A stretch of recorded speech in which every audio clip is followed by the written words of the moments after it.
Welcome to the third episode of Inspire Me. I'm Charmaine Marinkovich, portrait photographer, and every week I share with you someone who inspires me in my life in some way. This week I'm speaking with actress, host, and author Kimberly Crossman. Hey Kimberly, how are you going? It's so cool to have you here today. Thank you for coming, joining me on Skype. It's awesome. Thank you for having me. Yeah. Appreciate it. Yeah, now I know you're a busy lady, so we won't keep you too long. Now, you're currently in between LA and New Zealand. Yeah, how's it all going? How's the travelling going? And good. It's been interesting, kind of living this nomadic lifestyle and kind of living a double life in some respects. My my accent is somewhere in the middle now, so yeah, I can hear a little bit of. Apologies if I'm twanging. Yeah, that's okay. I do, when I land here, try and stay in an American accent for work and things like that. So I've been here since the beginning of the year, but I trip home last week. So yeah. I've been speaking in an American accent for 8 months. So excuse me if I can't quite break it. I'll try. Okay. That's okay. So does that help you when you go into auditions? Does it really help to stay in that? I think so. I mean, it's such a competitive market here that you don't really need anything that you can control to help you and push you forward. It's in your best interest to control it. I think, if they're going to be listening for an accent or they know that you're not from here, some people are funny about hiring non-Americans for jobs. And yeah, I think it's just like you don't want them listening for your accent. You want them to watch your acting. So, yeah, true. Yeah, right. Yeah, that's just kind of, and I do a lot of comedy, so a lot of it's improvised, and I don't want to have to be thinking about, how do I say that? Oh, that's good. Yeah. That's cool. It's not for everyone. Some people think that's silly, but it's working for me, and I'm booking jobs. So exactly. I'll stick with that. Yeah, absolutely. Whatever works, eh? Exactly. Now, so most people here will know you as Sophie from Shortland Street. And you, before you even got the part on Shortland Street, you were into all kinds of performing, so dancing, because your mum's a dance teacher, drama, and cheerleading as well. Mm-hmm. Yeah. So when you got the role, how did you get used to being in front of the camera, or did that just come naturally, or what? Honestly, I'm a bit of a show off and have since birth, so I had no issues with that. I mean, I feel like I'm born to be an entertainer. That's where I get a lot of my joy and validation from, is from entertaining people and, making them laugh or making them feel something or bringing a character to life that tells a story. So I think I'm a natural born storyteller. So that wasn't really a challenge being in front of the camera. I really enjoy that whole aspect of it. So yeah, it's cool. I love film and television, and that's what I'm choosing to do with my career. And it's cool. I get to play make believe every day. So why wouldn't you love it? It's great. It keeps the child in me alive. It's good. Yes. Well, it's just because I'm a photographer, and a lot of people that I photograph, they're everyday women, and majority of people hate being in front of the camera, and they're so nervous, whether it's video or still photography. Have you got any tips of being confident in front of the camera that they could possibly use? Well, I mean, I think photography might be a little bit different because you're actually looking through the lens, where I guess in acting, the idea is you're meant to not really be super aware of the camera, as you're supposed to be in a moment with a person. But I think it's about being confident in what people see and unapologetically being yourself, I guess. Of course I have moments, or if my skin's breaking out and I'm like, that's all that the camera's looking at. We all have that inside voice. It's just I'm not our best friend at all.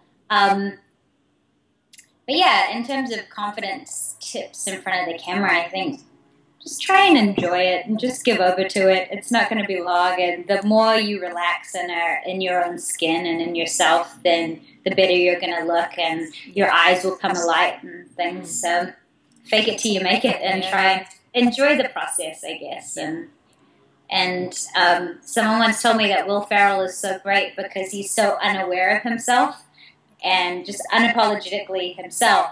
And the example that they used in a class was that you can have, like, a child can stare at an adult for a period of time and it not bother them, but the adult becomes uncomfortable someone staring at them, whereas a child has no issue just staring at people because they're unaware of themselves. And I guess that's the goal, to be in a position, not to stare at people, but just to be comfortable. Yeah, to be comfortable in yourself. I think that's always the goal and something we're always looking to achieve, and some days it's easier than others. Yeah, cool. So one thing I've noticed is each year, so going back to, starting this year, your year of adventure, and last year was year of no fear. How's it going? Is that to just push you outside your comfort zone and try different things and have experiences? Yeah, I think I always am trying to do things that I hope other people jump on board with. And, I'm still young and still have so much to learn and different lessons, and I want to be able to do that. And, it's not for everyone to jump on board, but once I have responsibility that I am a role model and people are looking up to me or at what I'm doing, I want to make sure that I think and doing things that scared me is probably one of the greatest things I've ever done, because it required a lot of growth, it required a lot of change, it required me outside of my comfort zone, and I think I came out the end of it having tried things that I would never have tried before and loving them and finding these new passions and meeting new people. And I think it's very safe to live inside your own bubble in your own box, but I don't think that's what we're supposed to do here. I think we're supposed to kind of push some boundaries a little bit. Enjoy things. And has your confidence grown even more for that? Or? Oh, sure. I mean, I did stand-up comedy. I watched it. 5 years ago, if you're like, Kim, you'll do stand-up, I would be like, never in my life would I ever. That sounds like the worst thing. But, and I still kind of have that, like, why am I doing this? But it's scary, but you're not going to die, and you'll learn from it, and it's good to feel scared sometimes, I think, and do things anyway, because, you do realize that you're capable of so much, which is cool. That's a cool feeling to have, to go from so scared and then 5 minutes later to feeling so great about yourself. Yeah, really it's quite exciting, isn't it, once you've stepped outside that comfort zone. It's just pushing through that barrier, and it's pretty good on the other side once you've done it. So good on the other side. Yeah. Oh, that's good. And I guess, with you moving to LA, that was probably, was that outside your comfort zone? Like, or I mean, were you just so ready for it? I think, and I think I've said this before, I think naivety was probably my best friend, because I didn't think too much about it. I was 22 years old. I'm like, I'm going to go live in America. And I had people speaking into me like, be safe, and, it's dangerous there, but I just kind of was like, I'll be fine. Yes. So I think as you get older, you get like a little bit safer in your mentality, and you think through things more clearly, and you weigh things up. But I think it was good for me to kind of come out here and just have to figure it all out on my own. And there were some very average days early on where I learned a lot of horrible lessons. I was robbed, my car got towed, like all these things within my first weeks, and you're not in a position where you can call mom or call dad or call a friend. I was like, I can sit there and cry, or I can just figure it out. And I think, although they were awful at the time, it felt good at the end of that to go, I did that by myself, and I can do that, and I can, make it and make friends and push myself in an entirely different country. And that's a really validating feeling to know that you can do that. So. Yeah, cool. Totally understand when you said you just sort of didn't think about it, and naivety was kind of, your friend, I guess. Yeah. I felt the same when it's actually, I can't really compare Palmerston North to LA, but, from moving from my hometown to Palmerston North, I didn't think about it as well. But now as I'm getting older, I'm really thinking about things more. Yeah. We're like, I'm going to move to Auckland. You'd go, I'm not sure. There's all these things. It's like, exactly. You kind of got to do it, and I think you have to hold on to that as long as you can. Just, you'll figure it out. Yeah. Always figures it out. Yeah, that's cool. Well, it's funny because I've actually read your book. Oh, yeah. I've got it. Yeah. Thank you. What is it? Love you, be your best, and live your dreams. And I enjoyed reading this, and you cover so much in it: confidence, chasing your dreams, looking after yourself, money, relationships. all sorts. And the thing that I really liked is you actually really did share your experiences, especially going to LA and how you stepped outside your comfort zone and how you dealt with those. And it really makes you think, oh, if you do step out your comfort zone, you know, you can grow so much. And you share so much in it. So it was a really good read. Yeah. I appreciate that. So what made you want to write this book? Oh, you know what? There was a lot of reasons. I always wanted to write a book. I just didn't quite know what specifically it would be. Yeah.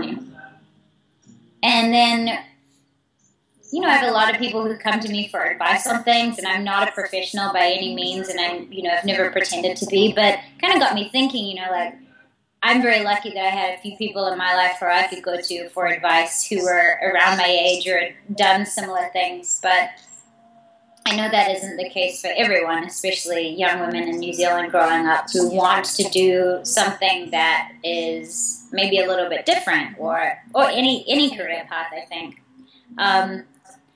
So yeah, I kind of wrote it for myself in many ways, and I just kind of wanted to help people who maybe needed some tools to how to make kind of positive change that I had learned and picked up along my way. Yeah.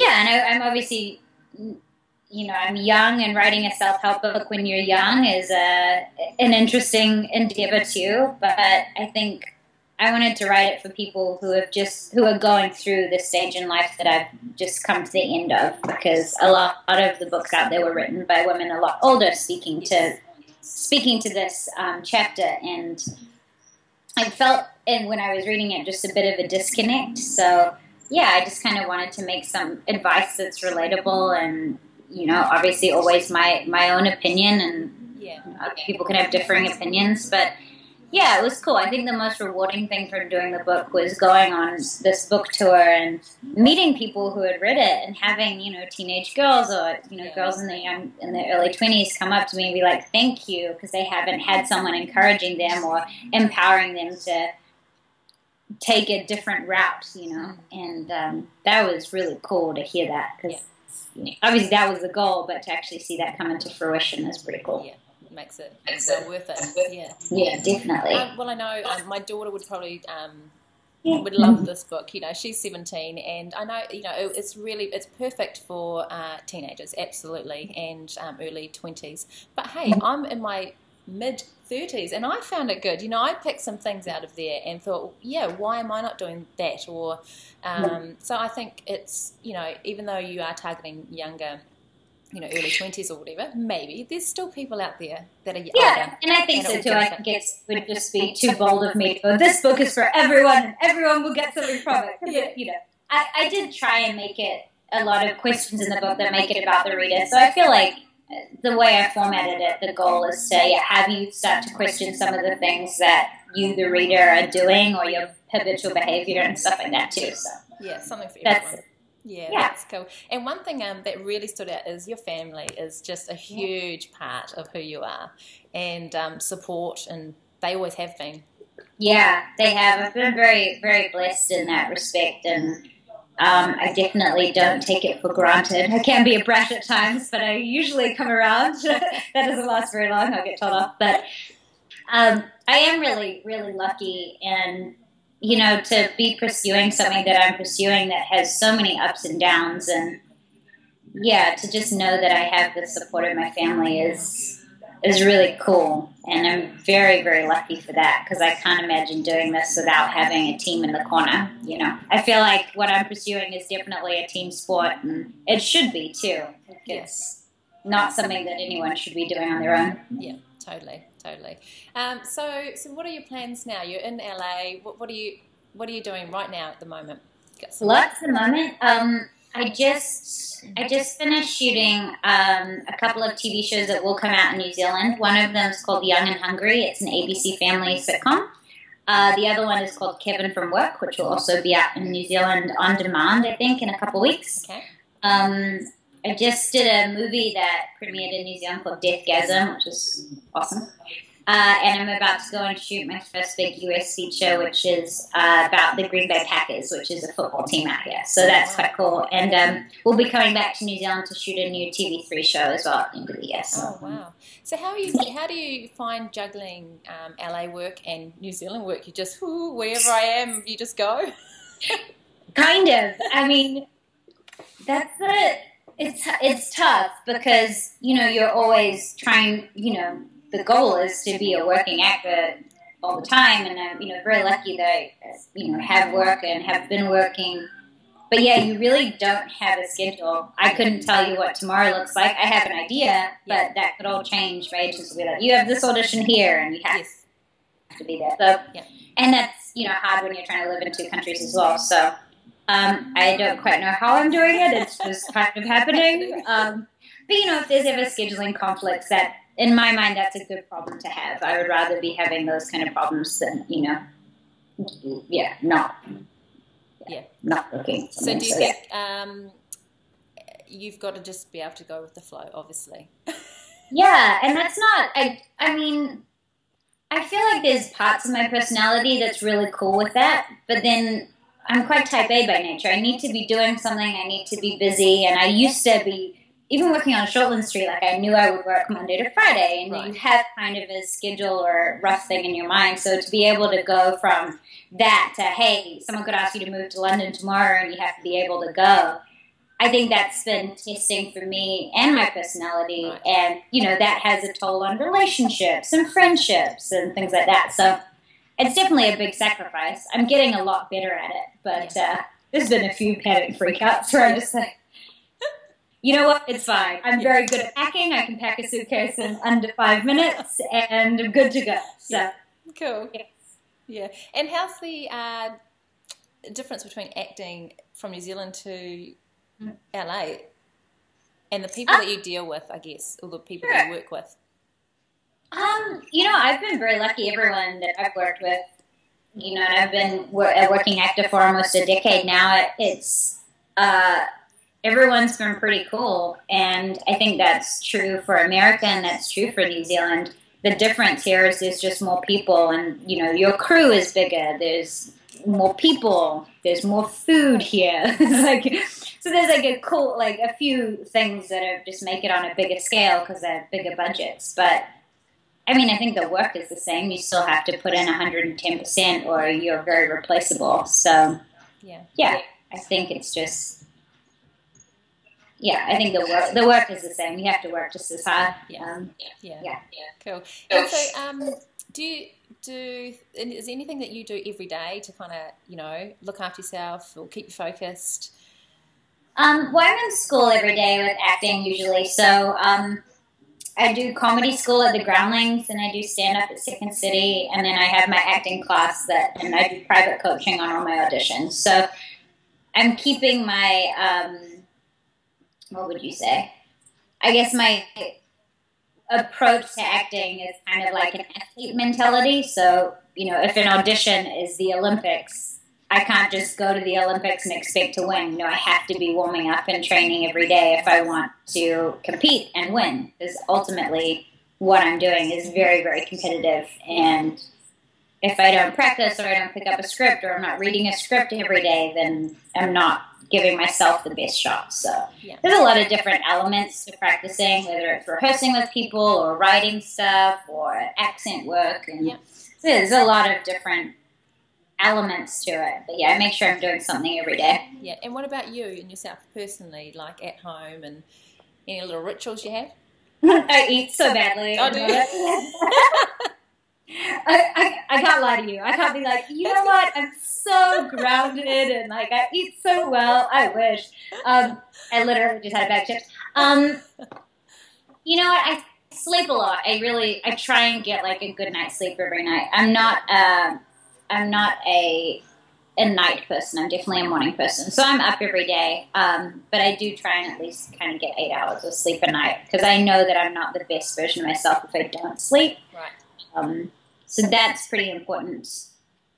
And I think at the moment just trying to really ground myself in kind of my spirituality and my belief system and things like that, and trying to make that a big part of my everyday, because I think what I'm finding is it's not healthy for me to go up and down with the ups and downs of Hollywood and, my day. So I'm really trying to find a better neutral. Okay. So when things go good or when things go bad, I have that foundation to kind of come back to. But it is tough because, you could get a role and then it gets taken away from you, or you book a show and then it doesn't go ahead. And it's like all these things, you're putting everything into being here and everything into your career and time and money. And so when you have a win, it's hard not to be like, oh my gosh, I've got this and it's going to do this and then I'm going to do that and then it gets taken away and your heart breaks. It's like having a heartbreak every time that happens. So, right. Okay. Yeah, I'm just trying to happy medium somewhere.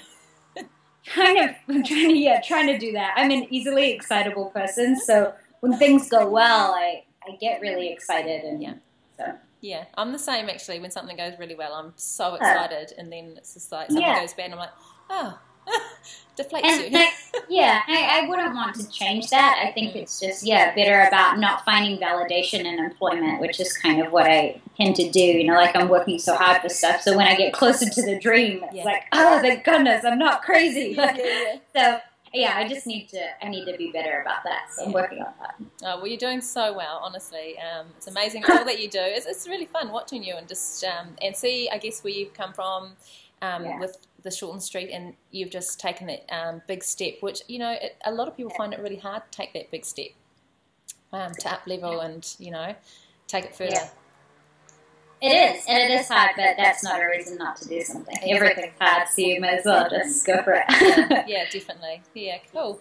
Okay, so if where can people find you anyway, Kimberly? Sure. Well, I have my website, KimberlyCrossman.com. I'm on social media at Kim Crossman.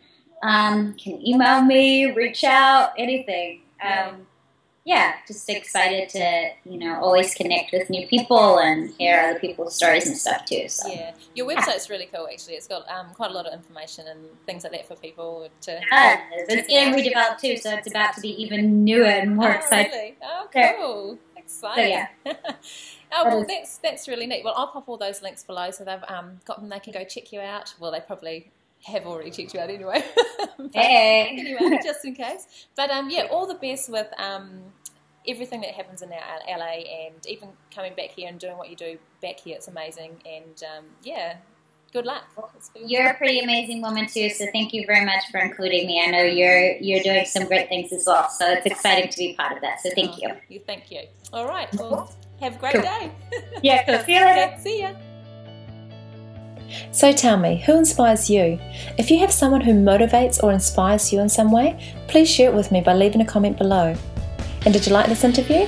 If you did, subscribe to my channel, and it would be awesome if you shared this with all your friends.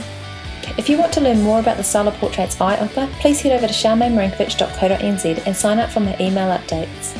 Do something every day that makes your heart sing. Believe in you, believe in your dreams, and watch amazing things happen. Thank you so much for watching, and I'll see you next time on Inspire Me.